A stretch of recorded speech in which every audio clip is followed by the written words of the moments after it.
डेरा सच्चा सौदा बनने की तैयारी। सच्चा सौदा दरबार बनाने की तैयारी के लिए सच्चे पातशाह परम संत सावन शाह ने आपको सिरसा भेजकर भजन में बिठाया था। बेशक हजारों करामातें पूज्य मस्ताना जी बलोचिस्तान, सिंध और पश्चिमी पंजाब में दिखाते रहे और पुरानी भक्ति भी थी, परंतु आप फरमाया करते थे कि असली भजन सिरसा में आकर बना। जैसे कि वचन नम 281 डोली हुई संगत का सहारा से पता चलता है।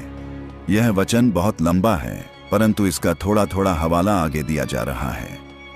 नोट है, आप फरमाया करते थे कि भजन का बनना मुश्किल नहीं, संतों के वचनों में रहना और उनके उलटे सीधे हुक्म को मानना मुश्किल है।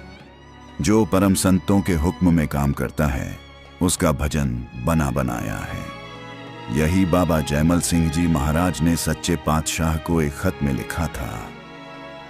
तन धन मन सुरति निरत गुरु के आगे रख देवो, अपना जरा भर दावा नहीं रखो, उनकी आज्ञा देख दे रहो जी, जो वे वचन करें उसको चित्त विच रख लवो, उसी ऊपर चलो। चाहे घास खोदने का वचन करें तो वही परम पद है जी। दिल विच मिठा मंत्रो, ऐसी परख अपने मन की करो, फिर कम पूरा है। सच खंड तो इस पर्दे ओहले हैं जी, दूर नहीं है जी।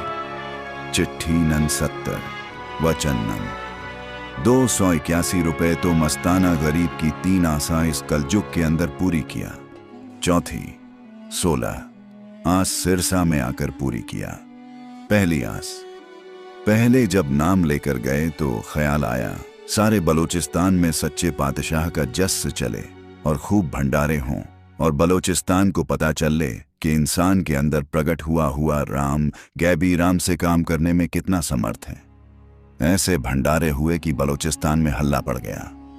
ऊंट बैल कुत्ते भी बंदियां खा गए और बलोचिस्तान का पीर भी सच्चे पातशाह के चरणों में आकर झुका। दूसरी आस, जब पश्चिमी पंजाब भेजे गए तो ख्याल आया कि इधर भी सतगुरु का खूब जस चल ले। फिर लायलपुर, सांगला, कोजरा, मिंटगुमरी, मुल्तान वगैरह में बड़ा जस चला। ऐसा सत्संग डंडे वाला हो कि प्रेमी रो दें कि हमने यूं ही उम्र बर्बाद की, बिस्तरे छोड़ दें और सारी सारी रात जागकर भजन करने लगे। तीसरी आस कि सारी उम्र सतगुरु के गैबी खजाना से अपना गुजारा करूं। बड़े बड़े साधुओं ज्ञानियों को देखा कि संगत के कंट्रोल में रहे और संगत से चंदा इकट्ठा करके अपना खर्चा लेते रहे, लेकिन मस्ताना ने सतगुरु के कलाम से शिकार मारकर सतगुरु का गैबी खजाना खाया। चौथी आस, कहड़ी सी भजन का मेहर नजर हो जाए। सो सिरसा में हर तरह से आनंद मंगल हो गया। पैर धो धो के पीवा महात्मा नेकी राम का, फिर परमेश्वर रूप विद्या जो है उनका, तीसरा सिंध का गोविंद नाम जिसका घी है उसका पांव धो धो के पीवा। इन तीनों के संग में चौथी आस पूरी हो गई कि बड़े बड़े ऋषि मुनि की भी ये आस पूरी ना हुई जो मस्ताना गरीब की गरीब निवास सावन शाह निरंकार पूरी किया। इन तीनों का संग बड़ा सफल हुआ। अच्छे भाग वाले थे, अच्छे नसीब वाले थे। मर्ताना गरीब इन्हों के संग में जिंदे फायदा और आशा पूरी सतगुरु के हुक्म से कर लिया, नहीं तो त्रिलोकी में कालास किसी की भी पूरी नहीं करने देता। सत्संगी होवे बेसत्संगी होवे, सारे इस आस से खाली गए। ये आस शाह सावन साई निरंकार ने नजर मेहर की ताकत से चारों आसां पूरी कर दिया। ये तीनों आसां तो इस त्रिलोकी में किसी किसी की पूरी हो जाती हैं। चौथी जो आस है ये असल सिरे है, तीनों से और ऊंची है, जो सिरसा में पूरी हुई। ये त्रिलोकी में मुश्किल से पूरी होवे। सावन शाह निरंकार की नजर होवे तो पूरी किसी की होवे। वचन न 283।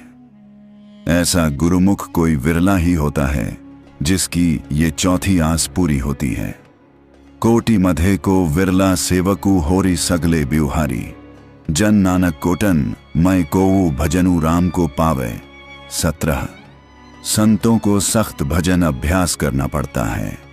जिन जिन फकीरों से सतगुरु ने अपने जीवों को चिताने का काम लिया है, उनसे पहले तन मन और धन की सेवा या त्याग के अलावा सुरत की सेवा अर्थात भजन अभ्यास भी सख्त करवाया है। तन, मन और धन की सेवा से हृदय की सफाई होती है, जिससे अंदर सतगुरु संतों के नूरी स्वरूप में प्रकट होता है। फिर सतगुरु सूरत को सच्चे शब्द से जोड़कर सूरत शब्द का अभ्यास करवाकर मालिक की दरगाह में ले जाता है। यह काम मालिक की दरगाह में पहुंचने के लिए सबके लिए जरूरी है, परंतु जीवों को ले जाने में सहायता देने के लिए और मालिक की दरगाह में पहुंचाने के लिए मालिक ने संतों से और भी सख्त अभ्यास करवाया है, जो वे अंतिम दम तक करते रहे हैं। संत अपनी कमाई के बल से ही जीवों को काल से छुड़वाते और मालिक की दरगाह में पहुंचाते रहे हैं। इसीलिए कहा है, गुरमुखी कोटि उधारदा भाई दे नावे, एक कणी छा 108 बाय 25 मीटर 5। श्री गुरु नानक साहिब के चोले में स्वयं सतपुरुष आया। स्वयं मालिक होते हुए भी आपने इस दुनिया में आकर 13 वर्ष रोड़ियों के बिस्तरे पर भजन अभ्यास किया। गुरु नानक साहिब के चोला छोड़ने के बाद गुरु अंगद साहिब ने माता भराई के घर ईंटों से दरवाजे बंद करवाकर अभ्यास किया। संगत आपकी तलाश में थी, परंतु आपका कुछ पता न चला। 6 माह बीत जाने के उपरांत बाबा बुट्टा ने देखा और ईंटों से बंद हुआ दरवाजा खुलवाया और आपको समाधि से उठाया। श्री गुरु अमरदास जी के संबंध में तो यह बात प्रसिद्ध है कि आप दिन को सेवा करते और रात को किल्ली या खूंटी से केश बांधकर भजन अभ्यास करते रहे। हजरत मोहम्मद साहिब के बारे में भी जिक्र आता है कि आप 15 वर्ष तक आवाज़े मुस्तकीम अर्थात अनहद शब्द सुनते रहे और एक बार 6 वर्ष तक घारे हारा में सूरत शब्द का अभ्यास किया था। स्वामी शिवदयाल सिंह जी ने 17 साल तक एक छोटे से कमरे में अभ्यास करने के बाद संत मत का खुला प्रचार शुरू किया था। बाबा जयमल सिंह जी महाराज काफी समय तक ब्यास नदी के किनारे गुफा बनाकर अभ्यास करते रहे और फौजी की नौकरी में बल्कि लड़ाई के दिनों में भी आप रात को एक खड्डा खोदकर उसमें समाधि लगाकर बैठ जाते थे। पूज्य परम संत सावन शाह नौकरी के दिनों में सारी रात भजन अभ्यास करते रहे और मन को खाना तब देते जब वह भजन का रस लेता। बाबा जी के चोला छोड़ने के बाद डेरे में आकर बहुत ज्यादा समय भजन में देते रहे और 4 या 5 दिन कमरे से बाहर नहीं निकलते थे। इसी तरह पूज्य मस्ताना शाह बलोचिस्तान या पंजाब जहाँ भी रहे भजन अभ्यास करते रहे। सिरसा में कुटिया बनाकर तो बहुत सख्त अभ्यास किया और अंतिम श्वास तक करते रहे। नोट, इसका तात्पर्य यह नहीं कि संतों के सेवकों को भजन की आवश्यकता नहीं, भजन करने की 18 प्रत्येक सेवक को आवश्यकता है, बल्कि संत स्वयं भजन कर करके अपने सेवकों को मालिक से प्रेम करना सिखाते हैं। जैसे किसी आदमी के कई बच्चे हों, वह सभी को अलग अलग अपने अपने काम पर लगा देता है। यदि किसी कारणवश कोई बच्चा गरीब हो जाए या अपनी संपत्ति नष्ट कर बैठे तो वह उसकी उचित सहायता करता है और उसका कर्जा चुका देने की भी कोशिश करता है। इसी तरह संत अपनी कमाई में से निर्बल और कमजोर जीवों को सहायता देते हैं, परंतु जो मन के कहे लगकर जानबूझकर भजन अभ्यास छोड़ देते हैं, उनके वे जिम्मेवार नहीं बनते। संतों का उपदेश यह है कि आप पूरा यत्न करो, बाकी की कमी वे अगले मंडलों में बिठाकर पूरी करवाते हैं। कभी कभी सख्त जरूरत के समय अपने खास सेवकों को अपने किए हुए भजन से सहायता देते रहते हैं। पूज्य मस्ताना शाह बलोचिस्तानी फरमाया करते थे कि एक दिन सेवादारों ने सच्चे पातशाह परम संत सावन शाह से विनती की कि उनको बिना भजन किए बख्श दें, तो सच्चे पातशाह ने फरमाया कि यह बात झूठी है, भजन करना पड़ेगा।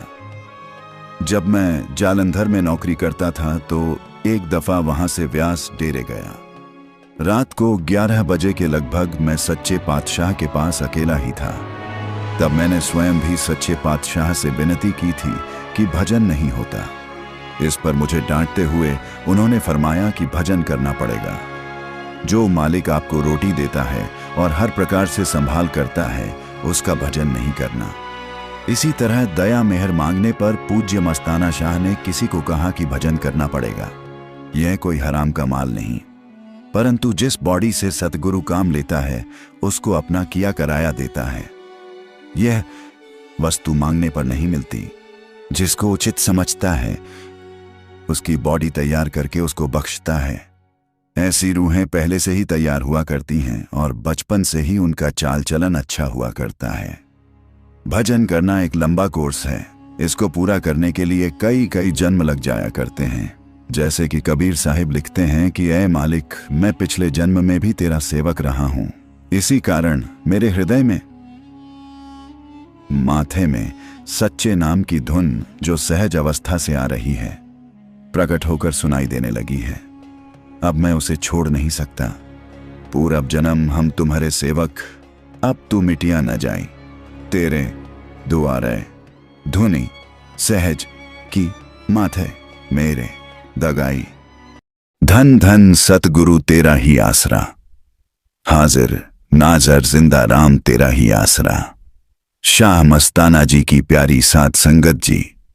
शाह मस्ताना जी की रोजाना साखी सुनने के लिए संगत के अपने इस चैनल को सब्सक्राइब करें जी और कमेंट में धन धन सतगुरु तेरा ही आसरा लिखें।